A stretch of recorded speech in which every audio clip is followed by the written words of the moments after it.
Hey guys, welcome back to the Dev Show. I'm here today with Lee John.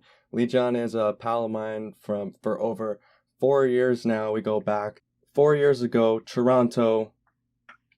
You were playing with Celebrating David Bowie, and that's where we met and had a great time. And you also are a coach, a nutritional coach, and you just recently, is it a new name, LJX Fitness? Yeah, I mean, LJX is it's going to be my online fitness and nutrition coaching brand, right? Or Mm-hmm. company. It's just me right now, right? I just Yeah. figured, hey, I should come up with a catchy name. Gives me room to grow, right? LJX, it Mm-hmm. sounds like fitnessy and fast or whatever. So yeah. But it's Yeah. just me. And so over the past 4 years, and especially throughout the past 2 or 3 here, you've been on your own journey becoming a coach, and it's been cool seeing you doing that on Instagram as well as being a drummer for SayReal. So you've got a packed schedule, lots going on. You traveled from California to you're in New York now, hmm and so just tell me, since everything's opened up, everybody's went about their lives. So what have you went about Since since the like shutdown or the since the reopening? reopening. Yeah, yeah, Gotcha. yeah, the reopening there. Well, yeah, I mean, I guess that we can go back to the shutdown, right? So, you and I met obviously when I was doing music full time, right? Yep, yep. Which I did for 20 years, right? Starting when I was a teenager and then up to I was 35 when the shutdown happened, and so it'd been 20 years of music. And then the last, I'd say, well, in my I was around 30, I started to get really serious about my own health and fitness, which I carried through all my touring, right? I was working out, paying attention, all that stuff during the touring. And then, of course, when the shutdown happened, I was like, all right, what the hell am I going to do with myself? And I decided to go into fitness and nutrition coaching. So I got my certifications, started to go into that realm, and then pretty much been doing that full time since the beginning of 2020, right? Even though Yeah, during 2020 I ended up living in a recording studio, so I recorded and released 52 songs with SayReal during that time. yeah. So that was cool. But I wasn't doing obviously any shows. So yeah, fast forward, now we're midway through 2022 and things are starting to kind of open up again. So for me, that's been just looking like more travel, right? Like I was Yeah, kind of yeah. stuffed up in that studio for a year and a half, and which was a great place to be stuck, but that was still, didn't really Right. go anywhere. So moved back to California, and then I took a month-long trip to Hawaii to visit family, coming out here to visit my dad. So for me, the things kind of opening up again are a chance to like see people I haven't seen in a long time, do some traveling, and Mm-hmm. start to gear back up um, to doing music again. So I'm actually going to be moving back down to LA next month, and I'll be starting to teach. I'm teaching a rock and pop ensemble performance course at UCLA. Really? Randomly, I got Well, this like, opportunity. congrats, man. That's pretty cool. Thanks. Yeah. So that'll be cool. That'll be a completely new endeavor. I've obviously, I've done drum lessons. I've taught drum lessons before when I was younger, Yep. but going into fitness and nutrition coaching, I feel like actually gave me a lot of skills that I need to be able to teach a class, even though the class is going to be on music. Yeah, But yeah. that's kind of gonna, that for me, that's been an opportunity to, again, it's in person, it's not on Zoom. I'll be going down to the school, teaching a class with real students in a real classroom. And it kind of gives me an opportunity to get back into music, even for myself, right? Because it's been Yeah. pretty much on the Yeah. back burner. I'm still, whatever. I pick up my guitar and I play, maybe Right. I'll get my practice pad and tap or whatever. But like without having shows and shit to do, it's like, I don't know. It hasn't Yeah. really been super inspiring. When's So the last time that you played an actual show? the last time I played an actual show, I think, what the hell was it, man? I mean, an actual show? It's just Oh, It was right before the shutdown with SayReal. We were back east. We did uh, a big show for Naya, who's my fiance now, and the singer in SayReal, Yeah. right? Mm-hmm. She had her 30th birthday that we did at my aunt's place at the studio there. So it was a big, big 30th bash, a great show. I think a week after that, so it was in like January, we did a show at a local place, and then that was pretty much it. After that, I think I might have done one show with my Aunt June at an art gallery. This was kind of right after COVID hit. So we were way up on the second floor playing out over a parking lot out of a roll up door. And Yeah. it was very, at that point, they were really trying to figure out separating. So we were like, it was a whole other thing. But yeah, the last real show I Yeah. played, I guess, was probably January of 2020. So just being able to go out and play with like that atmosphere, which everybody knows if you go to live shows is, I don't know, it's something special. And so Mm-hmm.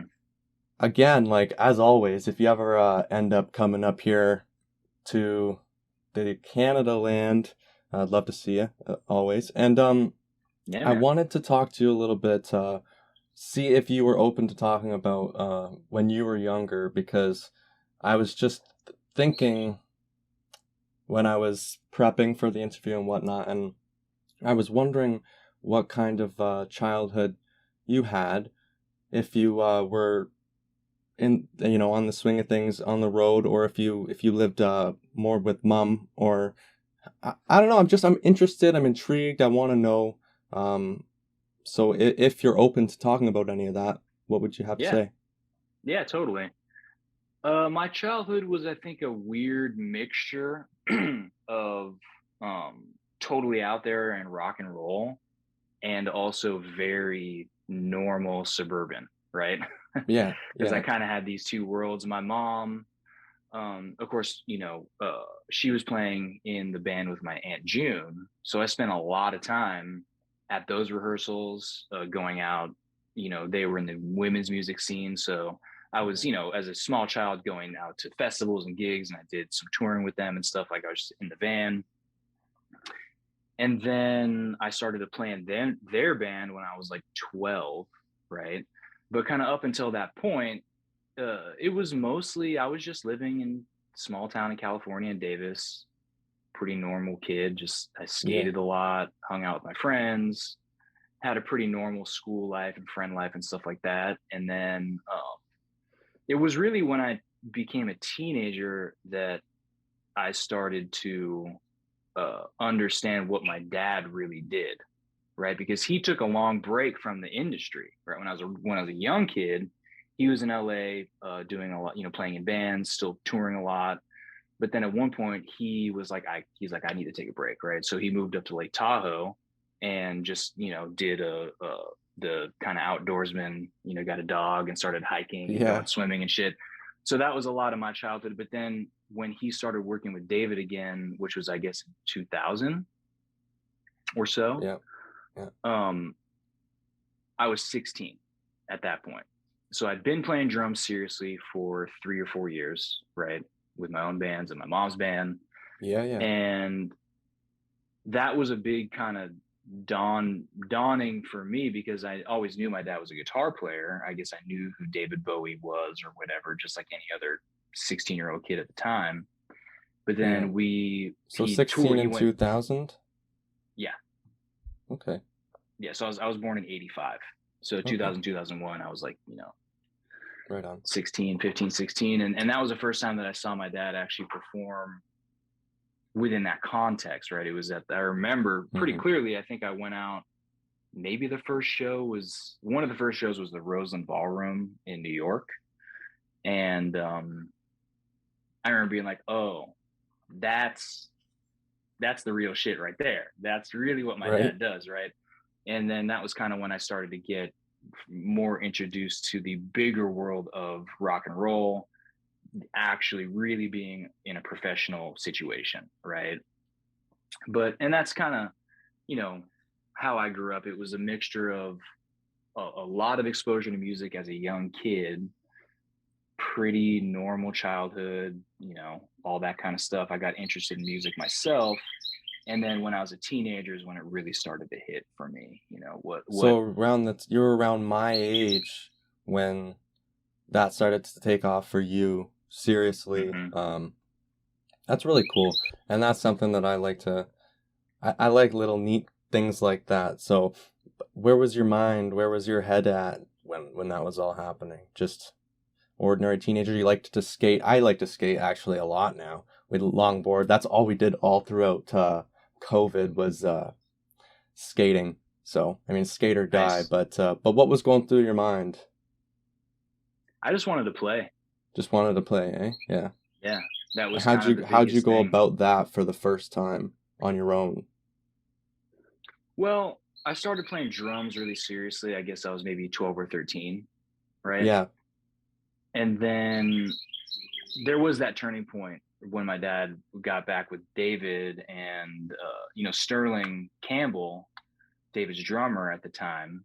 Hmm. He really kind of took me under his wing. And I remember it was at the Rosen Ballroom. He After sound check, he like came and found me. He's like, "Hey, come here, check this out." And he brought me on stage, sat me down on the drum set, and was like, just hit the kick drum. It was an empty room, but the PA was on, and I was like, "Holy shit! Like that's awesome! Like this is what I want to do." Right. So that was kind of where my head was at. I wanted to play. I wanted to be a drummer in a big famous rock band. I wanted to be like in the Yeah. next Incubus or whatever. Right. And that was pretty much what it was that I was focusing on starting around that point, because I got really serious about playing and being in a big famous rock band.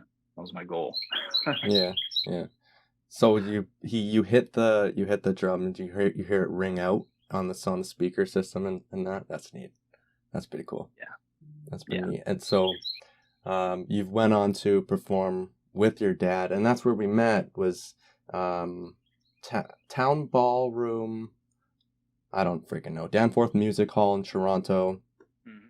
One, had that been your first time in Toronto? And two, really, how did you get involved in all of that in the first place? Because we haven't talked about this in like 2.5 years. Yeah. Yeah.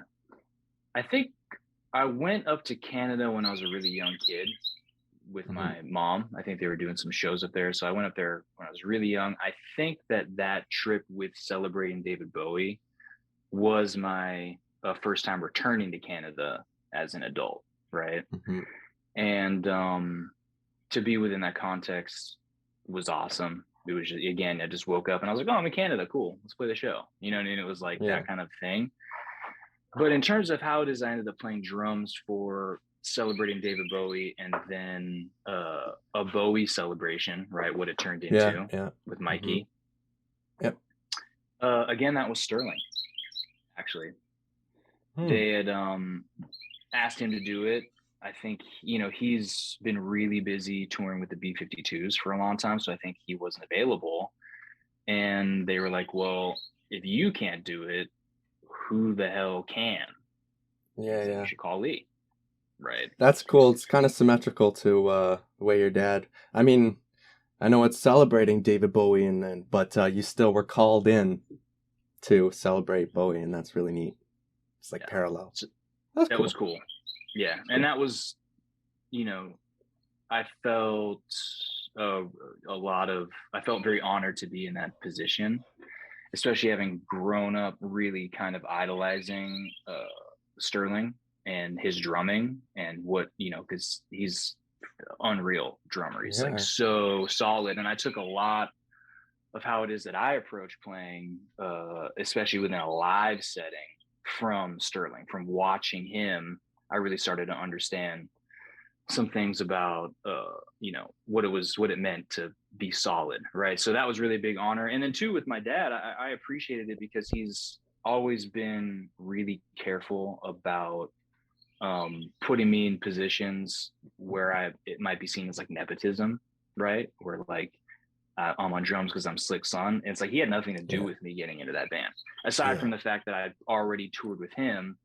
I went out and did in 2016 my first international tour with Dad doing uh, Station to Station, right? That was the 40th anniversary of David's album, which Right. my dad was very instrumental in on that record. And so he went out and did 40th anniversary tour where we played the whole album, right? And that was like my first real experience. So I'd been on stage with him, I'd proven myself, but Right. he still didn't want, he wanted me to get the gig on my own merit, right? And so Yeah. that was ended up being Sterling was the one who suggested me, and I went in and did an audition with Mikey, and it was from there. I ended up doing like 160 shows with those guys, and it was awesome. Yeah. It was awesome. I can say from the audience POV, it was awesome. And I don't think you missed a beat, really, to be Maybe honest. one, maybe Maybe one or one. two. I still have the sticks that you gave me on Nice. the Buffalo show. Then you helped me get over to the Chris Hadfield show, which forever grateful for. That was awesome. Mhm. But yeah, man, I mean, so we kind of hit all the topics that I was thinking to hit. But tell me a little bit more about what it was like working with your mom and your aunt, like in that scene, in the women's scene of music. How was that? It was really cool. It was really cool, man. There was, so my Aunt June and my Aunt Anne started a nonprofit organization dedicated to women's in music in 1986. Okay. I was a year old. It was in my mom's garage, is where they started in the small town of Davis. They ended up moving to Bodega, California by the beach. They had this really awesome studio set up there. And so I grew up around, it was constant, right?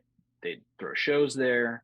They did a lot of recording sessions. There was a really great community of just awesome, weirdos and freaks and geeks and lesbians and gay people and artists. And it was just like a very cool scene to grow up in. There was a lot of laughter, a lot of really great music. And then, being exposed to music from a very young age that my mom and my Aunt June had created really set this deep foundation of how it is that I play, how it is that I write, right? And these songs are really, really meaningful for me still. So that was really cool to grow up around that. Um, and then yeah, because I was around, they kind of just threw me into the fire when I was like, I think I did my first show with them. I was 12, Mm-hmm. right?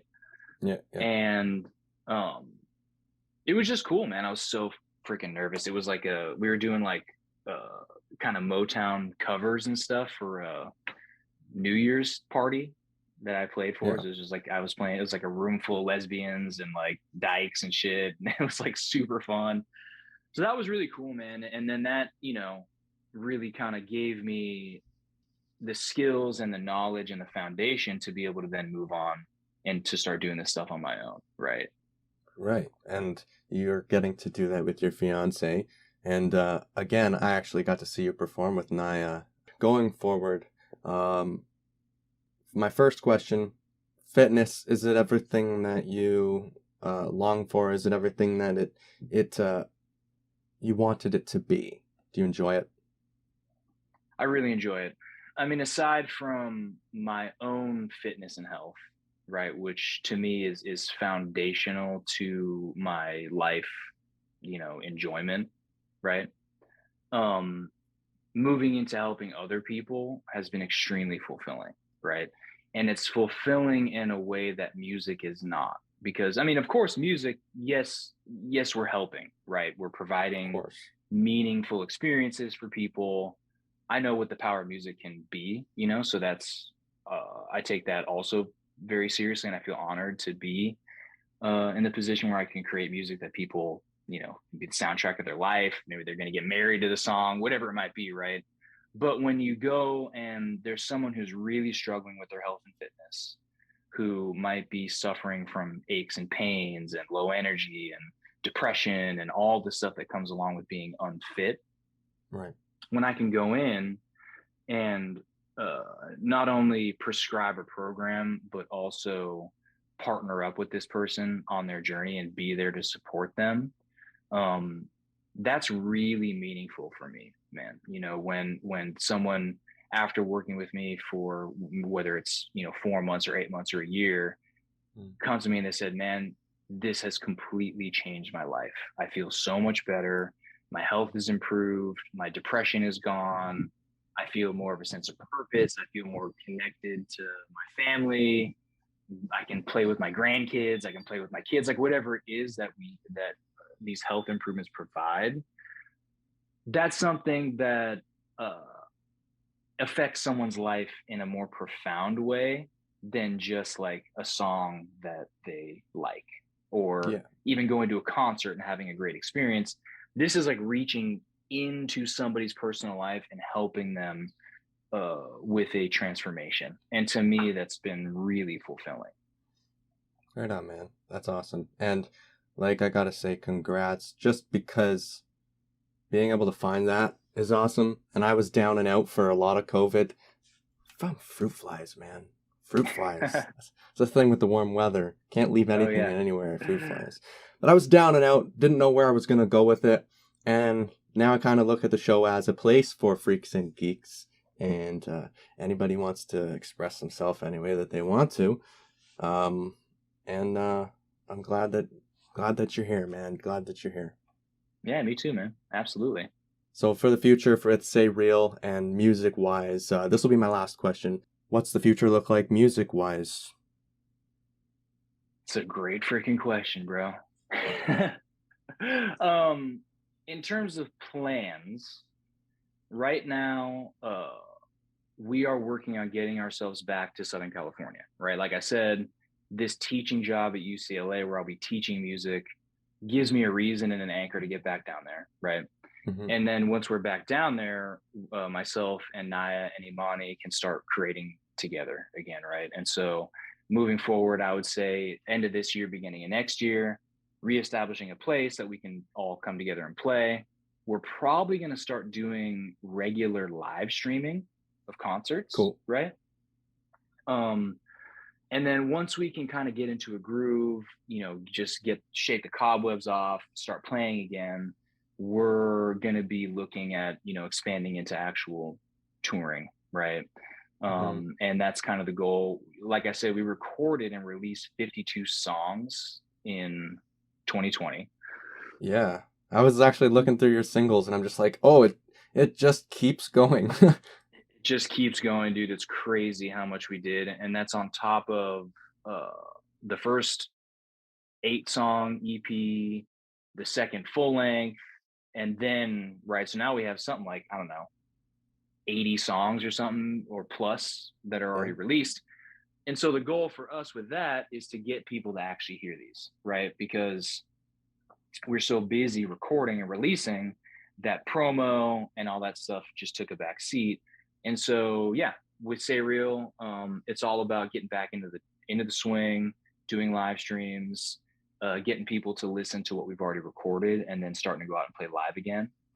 Hmm. And then my dad and was going to do a solo tour last year that ended up getting canceled. So we have those gigs to make up at some point, and I'm looking forward to getting back out on the road with him. Probably won't happen until next year. What are you But doing with your dad? Just, so is he gonna he, come with you or are you going with him? I'll go with him, right? I'll just be playing drums in his band, and he actually released an album, an instrumental album recently called Fistful of Devils, which is Mm. dope. If you Right. haven't heard it, you should check it out. I played Yeah, drums on I that. heard of it. Yeah. And he wants to go out and tour on that. So the idea is we'll get a band together and head out. Like I said, we were supposed to do it last year, ended up getting canceled. So we're gonna make those dates up at some point and get back into that swing. But uh, for me here on out, it's about balancing the two. And then of course I have Mhm. my own music. I have, I don't know, I think I counted last time I had like 45 original songs of my own Are these that unreleased? they're unreleased, man. I think I've put out one single of my own so far. um, Yeah. I had a band called Everything on Fire that was just me and a couple of homies in the studio. I released a couple albums years ago, and then I don't know, a couple years back, I got like insecure and I pulled them all down. So I think what Right. I'm going to do is go through, and that's also in the future for me in the next couple years. Go back to the material that I've already recorded that's my own, right?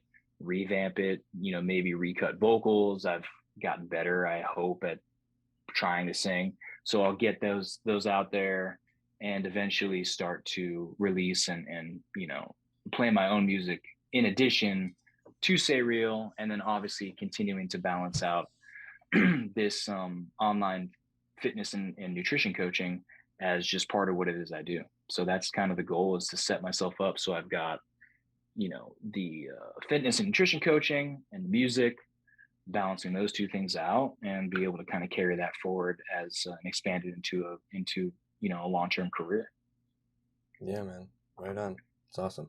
Well, best of luck to you. And also, if you're open to it, I'm thinking of having more people on like yearly or bi-yearly Mhm. or twice a year.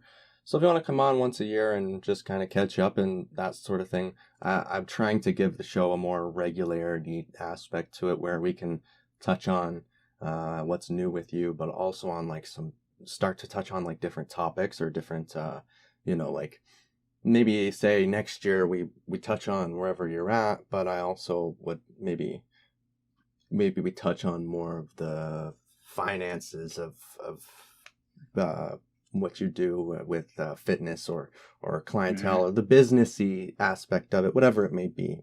If you're down for that, would that be something you'd be up for? Always Cool. down, man. And I Yeah. appreciate you sticking with me because you are a day one, technically, because that show's 4 years old and we met 4 years ago. And we've sat down through some interviews, some good, some pretty awkward, but on my end. But we're here now, right? So Yeah, you're doing great, man. You're doing great. I love the fact that you're continuing on with this work, and just keep at it, dude. It's gonna go where it is that you want it to go. All you got to do is stay consistent, keep improving, and but yeah, this I would say, judging from the first interview that we did, you've progressed quite a bit. So thank you've you. been Yeah. practicing. Yeah, I've been Yeah, doing a interview or two. But yeah, cheers. Thanks, man. yeah, you got it, bro. All Absolutely. right. Right on.